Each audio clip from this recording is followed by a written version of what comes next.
Avatar Legends the fighting game has officially released, and while I'm busy working my way through the 27 chapters of story for a different video, really, they couldn't make a trailer for that? I'd like to distract myself with this one question. Who am I going to vote for in the DLC character poll between Bumi, Aman, Kuvira, Tenzin, and Asami? Well, for my personal favorite, right? I imagine that's how most people are going to decide, but not me. I am going to employ cold, hard logic to determine which of these 5 would bring the most unique gameplay experience compared to the main roster and already confirmed DLC. So let's go through each one in order from least to most interesting, which means we unfortunately have to start with Tenzin. This hurts, especially since air is my favorite element, but I find it difficult to argue for Tenzin over the other 4. Between Base Aang, Zahir, and the recently announced Haga, there are already 3 airbenders in the game, each with more unique abilities than the old man overburdened with legacy. Of course, that could work to his advantage.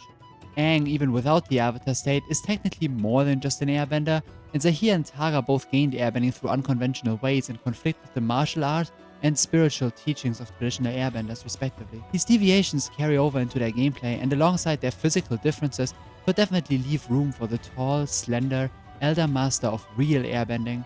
But he still comes last because he lacks any unique bending skills outside of that, and he has just stronger arguments for the other 4 options. I'd still love to have him in the game though, for what it's worth. Up next is King Boomy, and to be honest, I still can't believe the devs chose Bolin for DLC over him. Then again, I also kind of agree. Both Bolin and Lin Beifong are confirmed to be coming to the game as DLC, introducing both lava and metal bending to the game. Instead of maybe the gems, Boomy lacks anything like that. What he would bring with him though is scale. Boomy's earthbending in the show mostly consists of massive slabs of earth and huge boulders being moved with relative ease by this mountain of a geezer. However, he is competing in that field with the greatest earthbender alive, Toph Beifong, and the Wedger of Worlds, Avatar Kyoshi, both of whom have much more to them than the size of the rocks they can throw. To be fair, much like with Tenzin, that could be an argument in favor of him being added.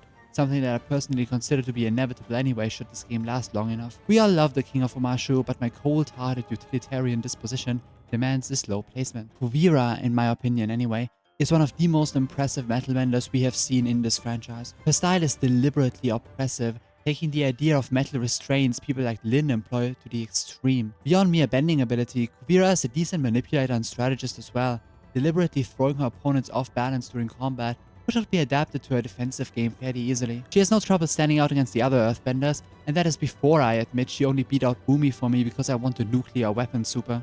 What? Does anyone else have a platinum egg with a spirit cannon on standby? No. She's still only 3rd because there's no way that thing would make an appearance in her moveset outside of chakra arts. And we are already getting another Metal Benders DLC, so I can only push her agenda so far, I'm afraid. I'm partial towards Asami for several reasons. First off, there are barely any other reasonable choices for a non-bender left. Sokka is here, Ty Lee is coming, and no one but Asami is on that level of relevance. Secondly, her tech would make her unique among the 3 anyway, and thirdly, I'd love to see her interact with Korra more. I've already talked about these characters in terms of moveset potential before, so I won't expand further on it here. Asami really isn't lacking in anything and would be my top choice were it not for him. So, you wanna know where I got this mask? You see, when I was young, a firebender blew my shit smooth off. Why is that so funny to me? I hate to supply the Aman agenda with more propaganda fuel, but he really just is the perfect choice for a fighter in this game. Being a waterbender LARPing as a non-bender makes him one of a kind by default, and of course, he would be introducing bloodbending to the game as well.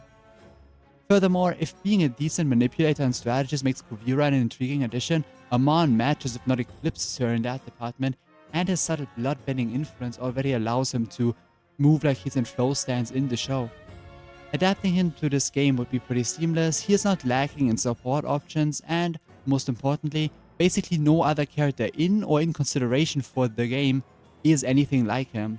You're probably not getting any pure waterbenders either. People on social media were hyping him up mostly just for his immense aura, but I'm afraid they are right to campaign for him. As much as it pains me to say it, the Great Equalizer gets my vote for the final Year 1 DLC. And that's my choice, but let me know what yours is. I don't think there's a true objective, perfect choice to be made here, but I think Aman comes closest for me personally. Though I'm still very partial towards Asami. Maybe I'm not that cold-hearted and calculated after all.